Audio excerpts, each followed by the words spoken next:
hosted by Jason Bryan and providing the latest insights on telecoms trends from around the world. This is Rocco Radio. Welcome to Rocco Radio. I'm Jason Bryan and you're listening to The Big Interview. These days, roaming is front of mind for mobile operators as we consider the global economic impact which COVID-19 has introduced and the effects it will have in the coming years to travel trends and roaming. It's clear roaming relationships are more important than ever. So while the industry considers its next move, many MNOs will be using this time to get ahead on the rollout of 5G roaming services for their subscribers. Recently, Diraj and I had the opportunity to interview Vice President Product Management Mobile Services at Ibasis, Chris Lennartz. In his interview, Chris discusses IPX services in the context of 5G roaming and how roaming teams are getting acclimatized to the challenges and opportunities it brings.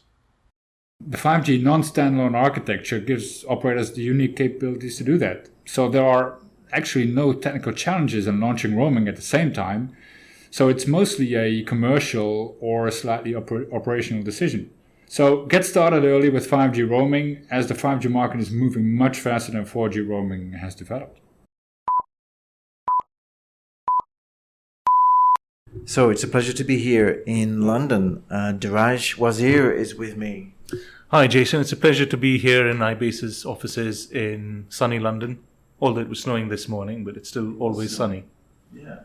No, it's a real pleasure. And we're here with Chris Lennartz, who is Vice President, Product Management, Mobile at Ibasis. Hello, Chris. Hi, Jason, Diraj. Welcome in our new Ibasis office. It's an honor to have you here, and it's an honor to stand in front of the microphone again. Yeah, last time we had a very insightful discussion about IPX-related stuff, and here we are again. Obviously in a state of shock after the WOS meeting was cancelled. Yeah, I was almost in a state of shock, but the good thing is I can now easily celebrate my 50th birthday, which was exactly in that week. But I've moved to somewhere else though. Oh, that's awesome. So it's a real pleasure to speak to you, Chris, and I know that you've been, as a company, of course, appearing in Rocco's research. Last year we had the IPX vendor performance, and it was great to see you again in the Tier 1 status, and I wondered what you thought to that and what the company thought about this position. Well, we were very happy again. I mean, the first time we were very happy that we were Tier 1, and the second time that we remained Tier 1, and the third time we were thinking, yes, it's great to be it again. So the challenge for us is now to remain Tier 1 for as long as you guys keep doing this. But it's also, our reaction was with excitement, but also with customer empathy. Because we've been rated as a Tier 1 for the last 3 years, and our overall score has gone up during that period. So our customers really rate us for reliability and industry expertise, and even honored us, if I'm correctly remembering, with the highest rating on trust. Yeah. But as these are challenging times for mobile operators, and on basis, we as a company need to continue to understand our customers' current and future business needs and the challenges in IPX. So that's where the empathy comes in. Day in and day out, we have to listen and really understand the issues and problems and be an enabler for growth as a trusted partner as the industry keeps evolving to next year, again, be the most trusted IPX vendor in your research. That's the biggest challenge, isn't it? To stay on top. That's what we work towards. No, it's been interesting for us because we've been doing this research now. Will be our 7th year doing IPX research. And I think when you get consistent results like that at the top, it does send a very good message about a vendor. Yeah, I think it's pretty clear. We're not going to seem to reduce the amount of IPX in the market like happened with GRX, because a lot of operators have got their own businesses involved in that. You know, it's still a lot of competition in the market, I would say. So very well done on that. But we're here today more to talk about 5G and the exciting new world we're entering. It's going to affect wholesale roaming teams, how we do roaming in the future in terms of quality, I think very much. So Ibasis are involved in developing 5G roaming solutions, isn't that right? That is correct. I mean, 5G is very important to us because, again, it's a disruption in the market, just like 4G was. And we, as a technology company that want to be there first, decided to tackle this head on.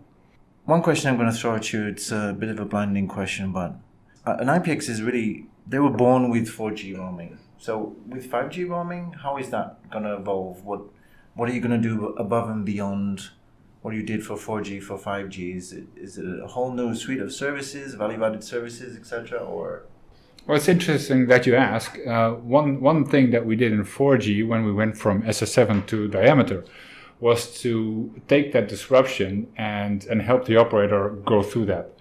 So one of the things that 5G will bring is, again, this same thing, because we're going from diameter to HTTP2. But that's only one dimension of the disruption that we're going through. We're also looking at the URLCC and the massive IoT requirements with low latency and high quality, which is different than what we've seen before. So we will also need to be a lot more innovative and stringent on quality and delay. Maybe the home routed model is something that we need to look at, so such that we have more heterogeneous solutions for the various applications that we will see, especially in the URLCC and the massive IoT case. The whole security issue will become more and more important. With the influx of all these devices for massive IoT, there will be a great danger for security. So we'll have to look very closely on how the IPX as a layer around the international business, if you will, of an operator, will be there as a protection mechanism against all the threats, if you will, from outside. in terms of roaming and the relationship a mobile operator will have with their IPX is only going to increase from here. Yes, it will. In what ways do you think that roaming has evolved in the last 5 years? Well, 5 years ago, people were worried that retail roaming would disappear with Roam Like Home regulation and OTT players taking over the main services like voice and SMS. But now the landscape has changed, but it has been an evolution and not really a revolution. As long as mobile operators provide high quality and cost-effective roaming services to internationalize their mobile experience, customers will continue to pay for roaming because that's what they used to at home. And since many roaming services are integrated as part of a domestic service and roaming is just an extension of what you get at home, customers have basically consolidated their satisfaction ratings so that MNOs have to have high quality experience on domestic and visited networks and not just focus on the domestic experience. Because 5G subscribers are very probably customers that will have high-end phones, will travel a lot, and they will be used to quality and they will expect quality. So the only way to keep churn low and keep high customers is to have excellent roaming partners. But one other area is also the explosive growth of enterprises and their digital transformation.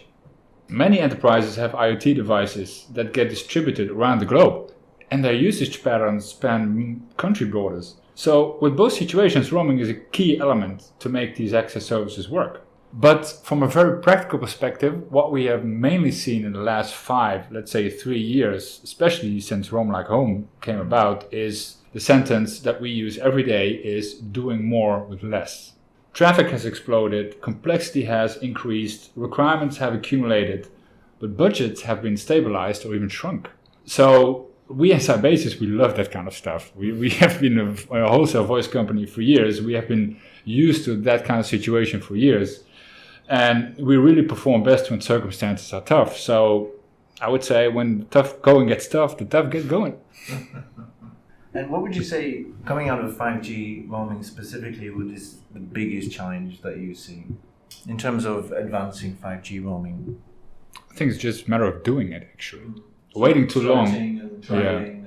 Yeah, I think waiting too long is your biggest enemy. And early 5G subscribers are more likely to have higher ARPU customers and travel internationally. So these customers, as I said, expect to roam onto a 5G network while traveling and look for higher levels of quality of experience after spending, $1,000 on a 5G device and having heard stories about URLCC that is so fantastic with a low latency. They really expect higher quality than there is now. And then there is a huge media hype around 5G, and this will create even higher expectations from both consumers and businesses. So 4G roaming is established and mostly complete, but for example, VoLTE roaming is just starting to ramp up globally, and you guys know that because you have made an effort to accelerate that, and we did as well.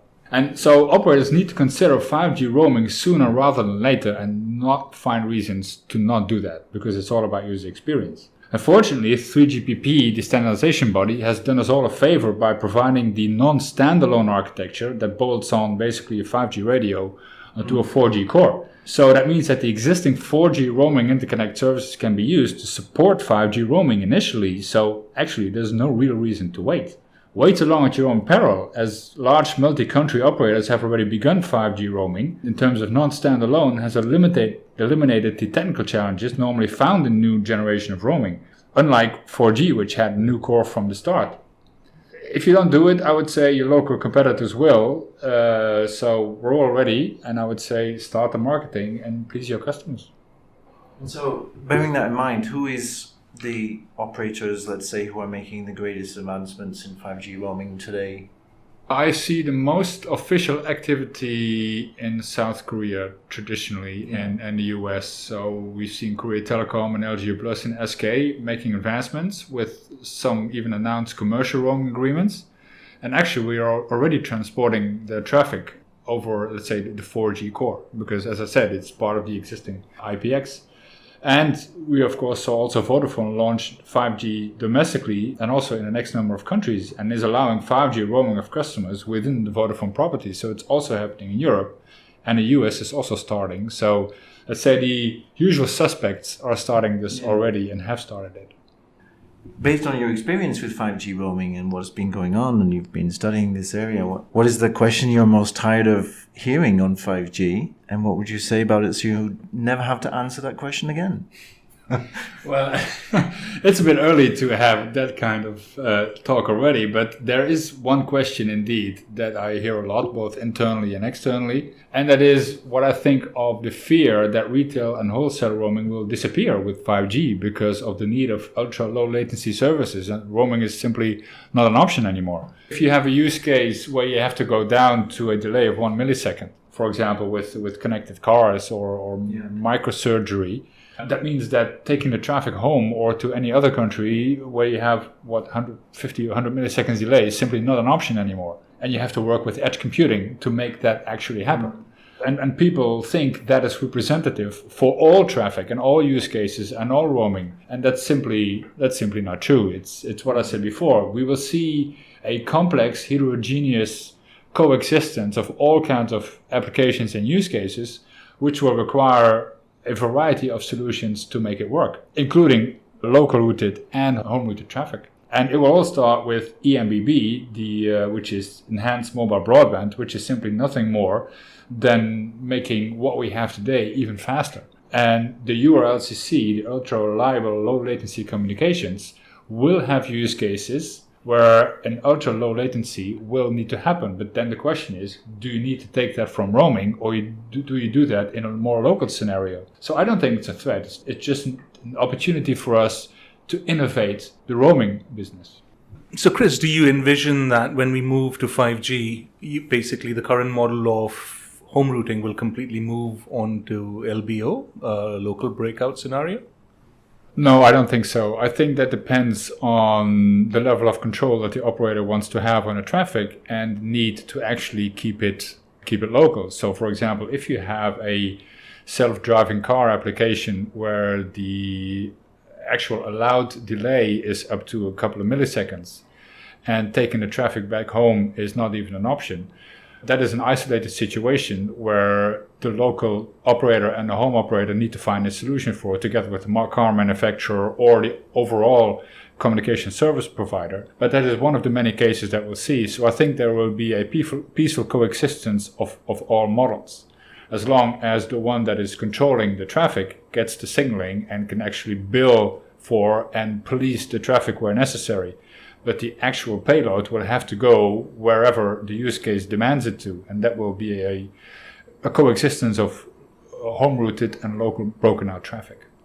Do you think the industry is kind of ready or in position to handle that kind of complexity? And right now, even with, especially in the wholesale scenario, people still struggle just to sell data, voice, and SMS, and then with data having all this external, additional complexity, which obviously as the technical model changes, so do the commercials behind it.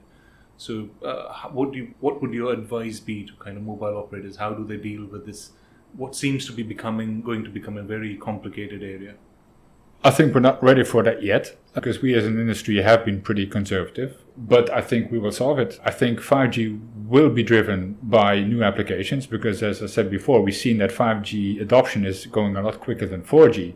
So it will happen whether we are ready or not. So we will be made ready. It's a great opportunity for us to innovate, because the home-routed model and all the billing models and the charging models have been adopted from many years ago, and we are very comfortable keeping it that way. But if the market forces us to do it differently, we should embrace the opportunity for both technical and commercial innovation. So let it come, I would say.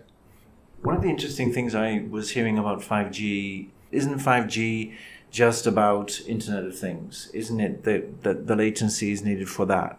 Is a common misconception that people have that there's no benefit, let's say, to actual consumer subscribers. What other common misconceptions do you think people have about 5G?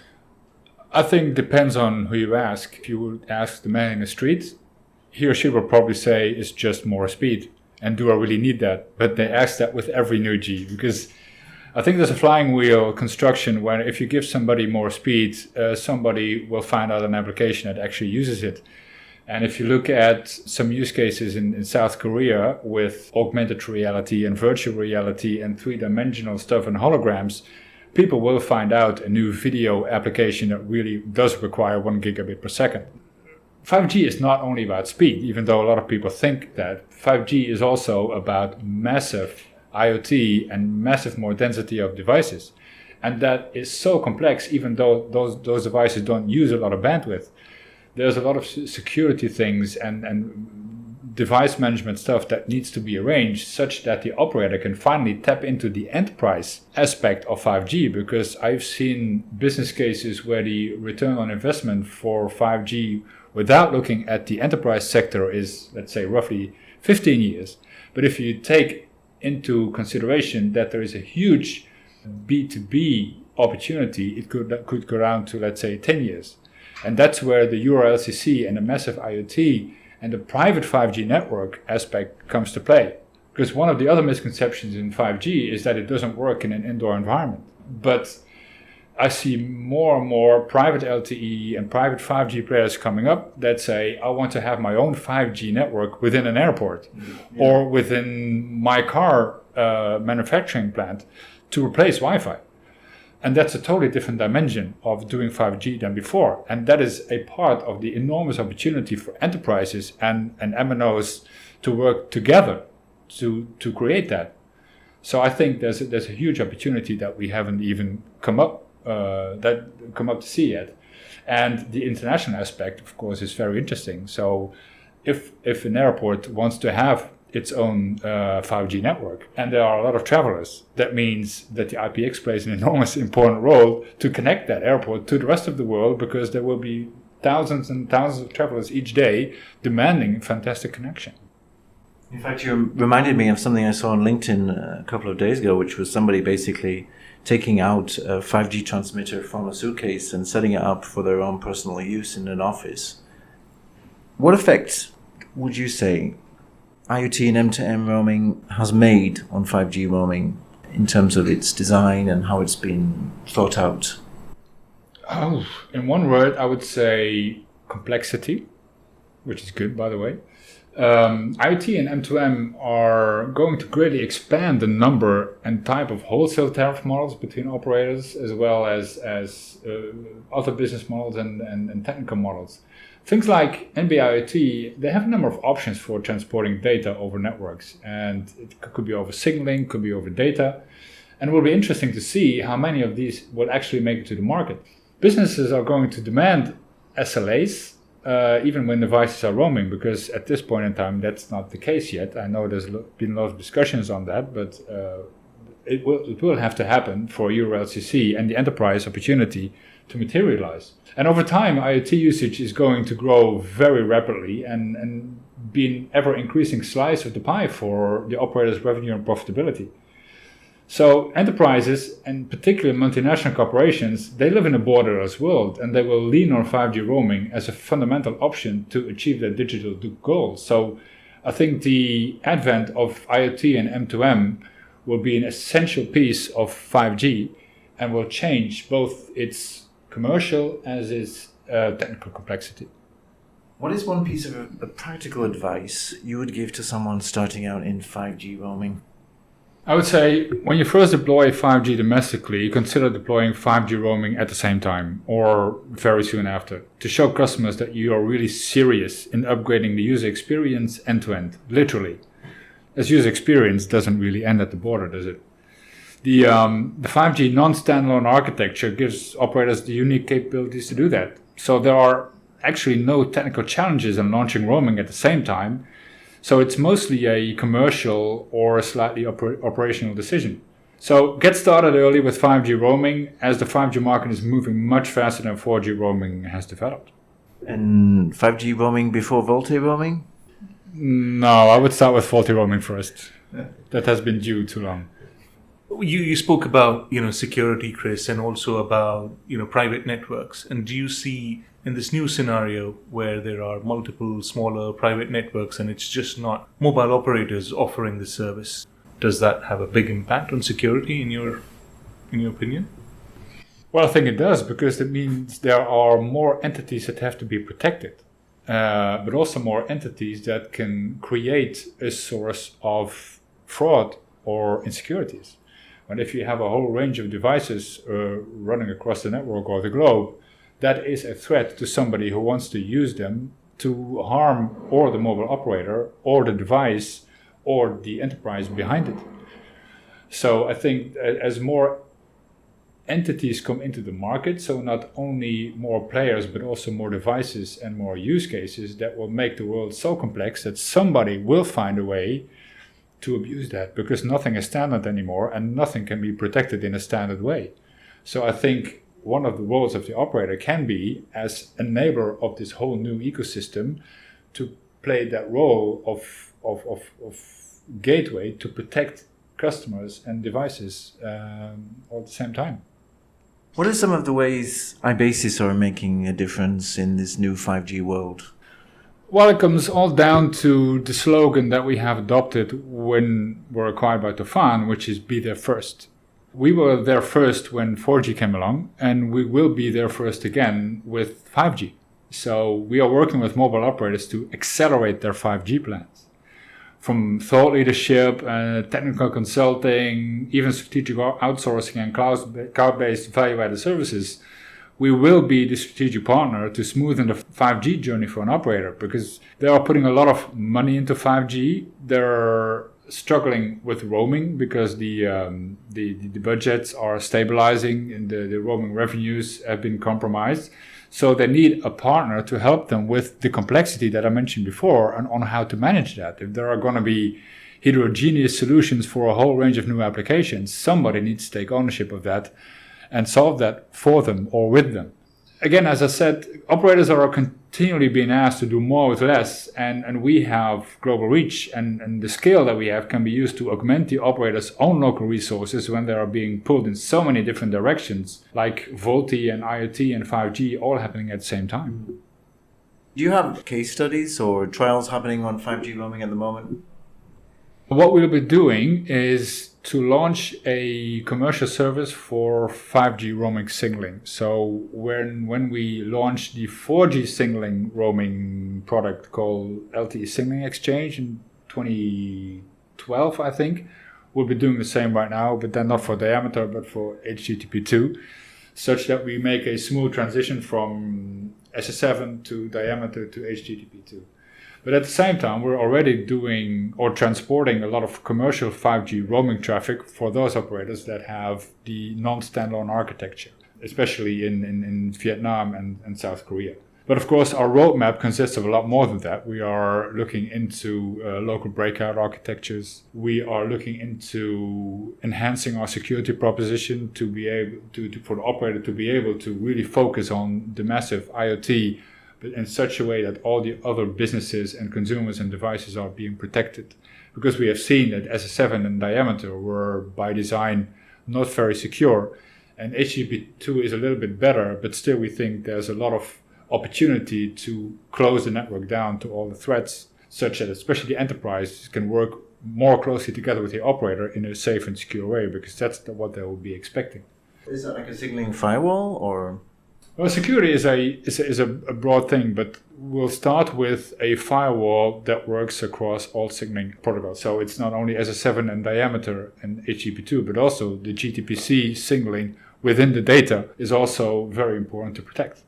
One other step could be looking at network intrusion, looking at DDoS prevention, or even just looking at how vulnerable an operator already is. Because if we see all their signaling, we can tell them if they have already big or small threats and what the level of protection should be.